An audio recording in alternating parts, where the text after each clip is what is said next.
जब चुनाव प्रचार होता था तो कह रहे थे एकदम इसी व्हाट्सएप मैसेज में, गुजरात मॉडल लाएंगे, 56 इंच का प्रधानमंत्री बनाएंगे, सीना लंबाई नहीं, 56 इंच का प्रधानमंत्री बनाएंगे। और चाइना तो एकदम डर जाएगा, यूं थर-थर करने लगेगा। और अमेरिका का क्या है, अमेरिका तो मतलब जो मोदी जी कहेंगे वही ट्रंप करेगा, मतलब इस तरीके का माहौल बनाया गया। और अभी स्थिति यह है, अभी दीपावली कुछ दिन पहले गुजरा होगा और आप लोगों को कहा होगा कि चाइनीज बल्ब मत जलाइए, और कुछ दिन के बाद कहा होगा आप लोगों से कि देश कैशलेस हो गया इसलिए पेटीएम कीजिए। जरा पूछिएगा इनसे संघियों से कि पेटीएम में तुम्हारा पैसा जो है तुम्हारे नाना का लगा हुआ है, उसमें चाइना का ही पैसा लगा हुआ है। तो ये एक माहौल बना रहे थे कि पूरे देश में जो है, पूरी दुनिया में हम सबसे ताकतवर हो गए हैं। एक बड़ा मजेदार प्रश्न पूछा जब कह रहे थे कि पाकिस्तान को आतंकवादी देश घोषित करो, आतंकवादी देश घोषित करो, तो एक पत्रकार धीरे से बोला कि आप क्यों कहते हैं कि अमेरिका को आप घोषित करो, आप ही क्यों नहीं कर देते हैं। मतलब यह है कि तमाम तरीके का जो नॉन इशू है, जिस इशू से इस देश का कोई लेना देना नहीं है, वो जो फालतू इशू है उसको टीवी का प्राइम टाइम बना दिया जाता है। मसलन एक तरफ कहेंगे कि हिंदू महिलाओं को 10 बच्चा पैदा करना चाहिए, दूसरी तरफ कहेंगे कि मुस्लिम महिलाओं के ऊपर बहुत अत्याचार हो रहा है और यह जो 3 तलाक उनके साथ होता है वो उनके अधिकारों का हनन है। चलिए मोदी जी मान लेते हैं आपकी बात, उन्हीं की बात मान लेते हैं थोड़ी देर के लिए कि 3 तलाक जो है वो मुस्लिम महिलाओं के साथ उनके अधिकारों का हनन है, और हिंदू महिला 10 बच्चा पैदा करे ये उसके अधिकारों का हनन नहीं है। मतलब वो औरत नहीं है, बच्चा पैदा करने की मशीन है। आप कौन होते हैं, आप कौन होते हैं ये बात तय करने के लिए कि कौन किसको तलाक देगा, कौन किसको तलाक नहीं देगा, कौन कितना बच्चा पैदा करेगा, कौन कितना बच्चा पैदा नहीं करेगा, किसकी घर वापसी होगी, किसका लब जहाद होगा, कौन क्या खाएगा और कौन क्या पहनेगा, ये तय करने वाले आप कौन होते हैं। तो कहते हैं कि हमको बहुमत मिली है, हमको 283 जनता ने दिया है, हम देश के प्रधानमंत्री हैं। अरे तो आप देश के प्रधानमंत्री हैं, देश के अंदर जो नैतिकता के नाम पे आप रियल इश्यूज को भटकाने की साजिश कर रहे हैं, इस पर कोई सवाल खड़ा करेगा कि नहीं खड़ा करेगा। और सवाल जब हम खड़ा करते हैं तो क्या पूछते हैं, हम कहते हैं कि 3 तलाक के ऊपर आप अगर विमर्श करना चाहते हैं, यूनिफॉर्म सिविल कोड के ऊपर विमर्श करना चाहते हैं, इस देश के अंदर राम मंदिर होना चाहिए कि नहीं होना चाहिए इस पे विमर्श करना चाहते हैं, वो एक मसला हो सकता है। लेकिन आपको मैंडेट किस लिए दिया गया था? आपको मैंडेट दिया गया विकास के नाम पे, आपको मैंडेट दिया गया कि हम सबका साथ करेंगे, सबका साथ सबका विकास करेंगे, आपको मैंडेट दिया गया कि आप महंगाई को कम करेंगे, आपको मैंडेट दिया गया कि महिलाओं के ऊपर होने वाले अत्याचार को हम कम करेंगे, आपको मैंडेट दिया गया कि इस देश के अंदर भ्रष्टाचार बहुत है, भ्रष्टाचार को खत्म करके हर एक इंसान के खाते में 15 लाख रुपया पहुंचाएंगे और देश के अंदर प्रॉस्पेरिटी को लाएंगे। यही मुद्दे थे। मेरे ख्याल से आप लोगों को भी याद होगा, याद नहीं होगा तो जाकर के एक बार फिर से मोदी जी का 2014 वाला भाषण सुन लीजिएगा, जिसमें हर जगह जाकर के वो यही बोलते थे। और जब चुनाव जीत करके आए हैं, एक एक सवाल पे बात कर लेते हैं। सबसे बड़ा सवाल क्या है? सबसे बड़ा सवाल है इस देश के अंदर बेरोजगारी। बेरोजगारी की स्थिति क्या है? बेरोजगारी की स्थिति इस बार का सरकार का डेटा है भाई साहब, मैं डेटा दे रहा हूं और इनकी तरफ फर्जी डाटा नहीं दे रहा हूं कि 3500 गांव में एलईडी बल्ब लगाते हैं और डेटा में बता देते हैं कि 35,000 गांव में लगाया गया है। तो मैं एकदम असली डेटा आपको दे रहा हूं कि प्राइवेट सेक्टर में पहली बार इस साल, इस फिजिकल ईयर में कोई रोजगार पैदा नहीं हुआ है। और अजीम प्रेमजी का जो संस्थान है इन्फोसिस, जो अपने एम्प्लॉय को सबसे ज्यादा वेज देता था, सबसे ज्यादा फैसिलिटी देती थी और कभी भी उनको हायर एंड फायर नहीं करता था, उस कंपनी ने 9,000 एम्प्लॉय को बाहर किया है। और तमाम जो मीडिया हाउसेज हैं वहां पे डीमोनेटाइजेशन के बाद लगभग 50% जो नौकरी करने वाले थे उनके रोजगार में कटौती की गई है। सरकार का आंकड़ा है कि इस देश में लगभग 6 से 7 लाख इंजीनियर हर साल बनते हैं और पिछले साल 1,35,000 रोजगार पैदा किया गया। मतलब हर साल 2 करोड़ का रोजगार पैदा करने का इनका वादा इनकी तरह ही झूठ है। दूसरा सवाल है महंगाई का। इस पे तो हमको ज्यादा कुछ बोलने की जरूरत नहीं है।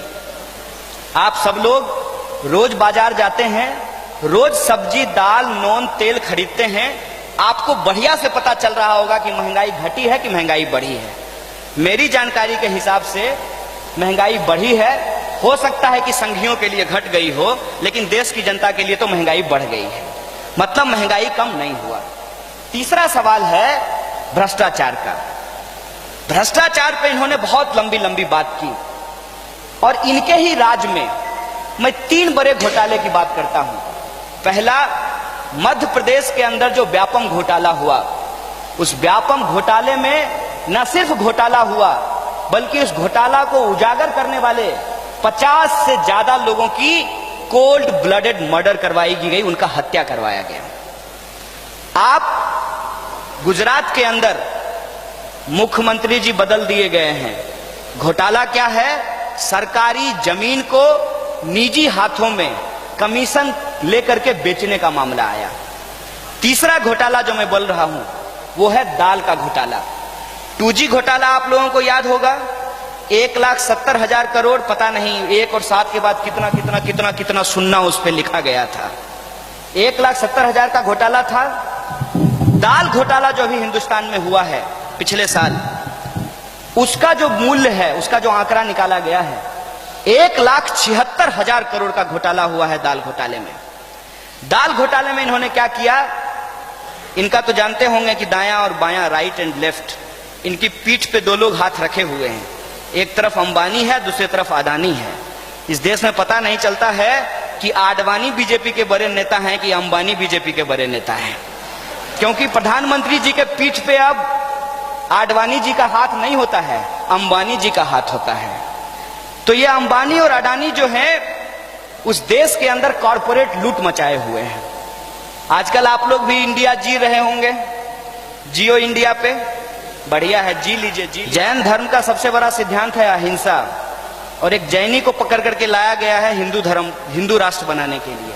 खैर, तो अंबानी और अडानी साहब को कैसे फायदा पहुंचाया जाता है कि यहां की दाल खरीद लीजिए 50 रुपए किलो, उसको अफ्रीका भेज दीजिए और वापस वहां से उस दाल को हिंदुस्तान में 150 रुपए किलो बेच दीजिए। मतलब चित भी मेरी पट भी मेरा। यहां जो कंपनी खरीदा वो भी फर्जी, मतलब इन्हीं का कंपनी। अफ्रीका में जिस कंपनी को बेचा वो भी फर्जी, मतलब इन्हीं कंपनी। मतलब खुद ही सामान खरीदते हैं और खुद को ही बेच देते हैं और बाद में वही सामान सरकार के हाथों बेच देते हैं और हमारे आपके टैक्स का जो पैसा है वो इनको कमीशन के रूप में चला जाता है। और तब जब विद्यार्थी इस पे सवाल खड़ा करते हैं तो कहते हैं कि विद्यार्थी देशद्रोही हैं। जब विद्यार्थी इनसे पूछते हैं कि भाई आपने कहा था कि हम भ्रष्टाचार कम करेंगे, आपको जीत के आए हुए 3 साल हो गए हैं, एक भी भ्रष्टाचारी, चाहे वो 2G 3G जीजा जी मौसा जी फूफा जी कोई भी हो, वो जेल में क्यों नहीं बंद है? ये सवाल मैं आपसे पूछना चाहता हूं। इन्होंने उस पर एक भी काम नहीं किया है। मतलब जितने वादे किए गए सब वादों की सच्चाई हमने आपको बता दी। तो ये कर क्या रहे हैं? ऐसा तो नहीं है कि कुछ नहीं कर रहे हैं, ये ट्वीट कर रहे हैं, ये व्हाट्सएप पे मैसेज भेज रहे हैं, ये आजकल राम मंदिर बनाने का टेंडर ले लिए हैं, लोगों का घर वापसी करा रहे हैं, मुसलमान को जाकर के पूछ रहे हैं कि आज तुम क्या खाए हो, एक्सरे मशीन में टेस्ट करेंगे। ये कह रहे हैं कि प्रेम मत करो, जो हम करेंगे वो करो। तो ये जितने नॉन इश्यूज थे आजकल उसमें अपना वो जो है ज्ञान बुद्धि लगा दिए हैं। ये जो नॉन इशू है अब जरा इस पे चर्चा कर लिया जाए। पहला क्या है? आजकल सबसे ज्यादा उसी की ब्रांडिंग हो रही है। राम जी भी सोच रहे होंगे कि मतलब हम भगवान हैं, हम इन लोगों को बनाए हैं ऐसा समय आ गया है कि अब यही हम लोगों का वीडियो बना रहा है, वीडियो बना रहा है, मैसेज बना रहा है, पता नहीं क्या क्या हो रहा है। तो जब राम मंदिर की बात होती है तो सहज मन में कुछ ख्याल आ जाता है कि राम जो हैं वो विष्णु के अवतार हैं। आप सब लोग जानते हैं बिहार के लोग बहुत धार्मिक होते हैं, तो विष्णु के अवतार हैं। विष्णु जी को जो मानने वाले लोग होते हैं उनको वैष्णव कहा जाता है, और जो वैष्णव होते हैं वो मांस मछली नहीं खाते हैं और हिंसा नहीं करते हैं, हिंसा उनको पसंद नहीं होता है। इसीलिए एक भजन आप लोग सुनते होंगे कि वैष्णव जनते तेने कहिए पीड़ पड़ाई जाने रे। मतलब वो लोग वैष्णव हैं जो दूसरे के दुख से दुखी होते हैं। तो आजकल दूसरे के दुख से दुखी होने वाले योगी नहीं हैं, आजकल ऐसे योगी हैं जो कहते हैं कि कब्रिस्तान से मुस्लिम महिलाओं को निकाल करके उसका बलात्कार करेंगे, ऐसे लोग योगी बने हुए हैं। तो अब आप बताइए कि क्या इनके जो राम हैं, आरएसएस के राम, वो आध्यात्म मुक्ति और लोगों की भलाई के लिए है, वो मानवता एकता और लोगों के बीच में प्रेम को बढ़ाने के लिए है? मैं समझता हूं कि नहीं। आरएसएस के राम राजनीति हैं, हिंदुस्तान के आम आवाम के राम मुक्ति हैं। इस फर्क को हमको समझना पड़ेगा। एक राम जो एक आम इंसान के लिए मुक्ति के मार्ग हैं, उस राम को उनके हाथ में एक धनुष दे करके राजनीति का माध्यम बनाने का कोशिश किया जा रहा है।